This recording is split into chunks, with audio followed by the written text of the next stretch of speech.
呢條手鐲咧就係阿太姐叫我幫佢切揀出嚟呢條，係綠色嘅水草綠。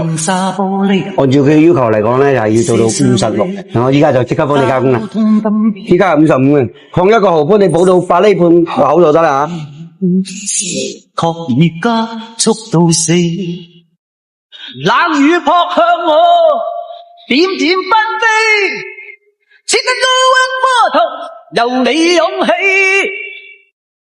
個個說我太狂，笑我。對，好嚟出嚟呢意思。嗱，你即係咁解，你睇住。那算可以。我唔吹乾佢點睇咧？哦，咁啊，你要學嘅嘢啦。嗱呢啲啊，吹乾淨嘅嚟睇咧，就睇得到噶啦。渣未過乾淨咁喺度。咁啊，係啊，佢一定要吹乾嚟睇嘅，咁解。佢每條沙有每條沙嘅功效啊。你如果呢條沙過都唔旺嘅話，下一條沙嘅身子又唔靚啊。剩下獨是我得你。佢檢查一次嘅，呢度未得，佢收呢度好快嘅。依家咪搞掂啦，有少少都唔可以，有少少瑕疵嘅，我檢查過先可以俾到你手噶。嗱，依家咪搞掂咯，啱先呢個位有一點嗰啲刮痕啊嘛，我一定要檢查好嗰度噶。依家